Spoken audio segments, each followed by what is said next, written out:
പ്രതിപക്ഷ നേതാവ് V D Satheesan Paravur മണ്ഡലത്തിൽ പ്രചാരണം ആരംഭിച്ചിരിക്കുകയാണ്. 2 ദിവസം നീണ്ടുന്ന ചർച്ചകൾക്കും മറ്റ് സ്ഥാനാർത്ഥി നിർണയ പരിപാടികൾക്കുമൊക്കെ ശേഷം അദ്ദേഹം മണ്ഡലത്തിലേക്ക് നേരിട്ട് എത്തിയിരിക്കുകയാണ്. ഇപ്പോൾ പറവൂരിൽ വിവിധ പള്ളികളും കോൺവെന്റുകളും സ്കൂളുകളുമൊക്കെയാണ് അദ്ദേഹം സന്ദർശിച്ചുകൊണ്ടിരിക്കുന്നത്. അതിന്റെ ഭാഗമായി ഈ പറവൂരിലെ ഡോൺ ബോസ്കോ പള്ളിയിൽ എത്തിക്കൊണ്ട് ഇവിടുത്തെ ഊട്ടുപെരുന്നാളിൽ പങ്കെടുക്കുന്ന ആളുകളുമായി അദ്ദേഹം വോട്ടഭ്യർത്ഥിക്കുകയാണ്. അദ്ദേഹം അങ്ങനെ മണ്ഡലത്തിൽ സജീവമാവുകയാണ്. ഇന്ന് നേരിട്ട് അദ്ദേഹം മണ്ഡലത്തിലേക്ക് ഇറങ്ങിയിരിക്കുകയാണ്. മണ്ഡലത്തിൽ എങ്ങനെയാണ് ഇത്തവണത്തെ മത്സരം?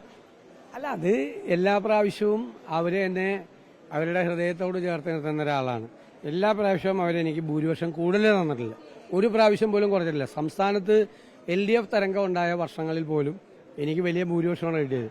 2006 എറണാകുളം റൂറലിലെ 10 സീറ്റിൽ 9 പേരും തോറ്റു UDFന്റെ. കാരണം വലിയ തരംഗമായിരുന്നു VSന്റെ. അന്ന് എനിക്കിവിടെ ഭൂരിപക്ഷം കൂടുതൽ കിട്ടി. ഞാൻ മാത്രമാണ് UDFന്റെ അന്നിവിടെ ഈ ജയിച്ചത് റൂറൽ ഏരിയയിൽ. ഞങ്ങളുടെ ഉറച്ച സീറ്റുകൾ പോലും തോറ്റു. 2011 ഡീലിമിറ്റേഷൻ വന്നു കഴിഞ്ഞപ്പോൾ പന്നിയൻ രവീന്ദ്രനെ പോലത്തെ സമുന്നതനായ നേതാവ് മത്സരിച്ചപ്പോഴും എനിക്ക് അവർ ഭൂരിപക്ഷം കൂടുതൽ തന്നു. പിന്നീട് 2016 LDFന്റെ വലിയ ട്രെൻഡ് വന്നു കേരളത്തിൽ, അല്ലേ? പിണറായി വിജയൻ മുഖ്യമന്ത്രിയായി ചുമതലയേറ്റ ഇലക്ഷൻ.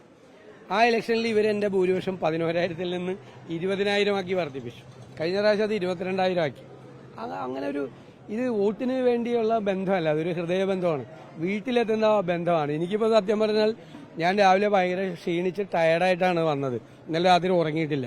ഡൽഹിയിൽ നിന്ന് വെളുപ്പെത്തിയല്ലോ. ഞാനിപ്പോൾ ഇവിടെ വന്ന് ഇവരെ എല്ലാവരെയും കണ്ട് ഇവരെ ഇത് കഴിഞ്ഞപ്പോൾ എൻ്റെ എല്ലാ ക്ഷീണവും പമ്പ കടന്നു. അതാണ് എനിക്ക് ഇവിടെ എത്തുമ്പോൾ കിട്ടുന്ന ആ ക്ഷീണമൊന്നും മുഖത്ത് കാണുന്നില്ല. കഴിഞ്ഞ 2 ദിവസം ഉറക്കമൊഴിച്ച ചർച്ചകളായിരുന്നു, അല്ലെങ്കിൽ അത്തരത്തിൽ വലിയ ഭാരമുള്ള പരിപാടിയായിരുന്നു. പക്ഷേ എന്നിട്ടും ആ ക്ഷീണമൊന്നും മുഖത്ത് കാണും. ഞാൻ ഇവിടെ വന്നപ്പോൾ എൻ്റെ ക്ഷീണം പോയതാണ്. ഇവിടെ വന്ന് ഇവരെയൊക്കെ കണ്ടു കഴിഞ്ഞപ്പോഴേക്കും ഞാൻ എൻ്റെ എനർജി എന്ന് പറയുന്നത്, എൻ്റെ ഊർജ്ജം എന്ന് പറയുന്നത് 100 ഇരട്ടിയായി വർദ്ധിക്കും. ഇവിടെ വന്നു കഴിഞ്ഞാൽ ഉറക്കമൊന്നും വേണ്ട, ഉറക്കമൊന്നും പ്രശ്നം. ഞാൻ ക്ഷീണിച്ചാണ് വന്നത്. എന്നോട് പലരും ചോദിച്ചു, ഭയങ്കര ക്ഷീണിതനായിരിക്കുന്നല്ലോ. ഇവിടെ വന്ന് ഇത്രയും പേരെ കണ്ടു കഴിഞ്ഞു. ഇവിടെ തന്നെ എനിക്ക് ഇപ്പോൾ ഇവിടെ നിങ്ങൾ നിന്നാൽ പേരെടുത്ത് വിളിക്കാൻ പറ്റും. ഇവിടെ നിൽക്കുന്ന ആരെക്കാളും കൂടുതൽ ഇവിടെ ഇരിക്കുന്ന ഒരുപാട് ആളുകളെ എനിക്ക് പേരെടുത്ത് വിളിക്കാൻ പറ്റും. നിൽക്കുന്ന ആളുകളൊക്കെ ഇവരെല്ലാവർക്കും പേരെടുത്ത് വിളിക്കാൻ പറ്റും. അത്രയും ആത്മബന്ധമുള്ള സ്ഥലമാണ്. ഇടതുമുന്നണി പറയുന്നത് ഇത്തവണ പറവൂര് പിടിക്കാനാണ് ടൈസൺ മാസ്റ്റർ ഇറക്കിയതെന്ന്. അല്ലല്ല, അവര് അങ്ങനെ ചെയ്യണമല്ലോ. അവരിപ്പോ അല്ലാതെ ഞങ്ങൾ ജയിക്കുമെന്ന് അവർക്ക് പറയാമോ? അവർ പറയാൻ പാടില്ലല്ലോ. അവർ ജയിക്കുമെന്നല്ലേ അവർ പറയേണ്ടത്. മാഷ് എൻ്റെ വളരെ അടുത്ത സുഹൃത്താണ്. ഞങ്ങൾ നിയമസഭയിൽ നല്ല അടുത്ത സഹപ്രവർത്തകരാണ്. ഞങ്ങൾ തമ്മിൽ നല്ല ബന്ധമുള്ള ആളാണ്. ഞാൻ കരുതുന്നത് ഈ തെരഞ്ഞെടുപ്പ് കഴിയുമ്പോഴും ഞങ്ങൾ തമ്മിലുള്ള സ്നേഹബന്ധത്തിനൊരു പോറൽ പോലും ഉണ്ടാവില്ല. അദ്ദേഹം അത് ശ്രദ്ധിക്കുമെന്ന് എനിക്കറിയാം, ഞാനും ശ്രദ്ധിക്കും. ഇതുവരെ ഉണ്ടായ ട്രെൻഡ് പോലെ ഇനിയും ഭൂരിപക്ഷം ഉയർത്തും. അല്ല, അത് അവർ തീരുമാനിക്കും. ഞാൻ അതൊന്നും ഇവിടെ അവകാശപ്പെടില്ല. പുറത്തൊക്കെ ഇലക്ഷന് ഞാൻ ഭൂരിപക്ഷമൊക്കെ ഞാൻ നിങ്ങളോട് മുൻകൂട്ടി പറയാറുള്ള ആളാണ്. ഇവിടെ ഞാനൊന്നും പറയില്ല. അത് അവർക്ക് വിട്ടുകൊടുത്തിരിക്കുന്നത്, അവരുടെ ഇഷ്ടം അതാണ്. അങ്ങനെ കൂടുതലുണ്ടെങ്കിൽ അവർ സ്നേഹം കൂടുതൽ പ്രകടിപ്പിക്കും.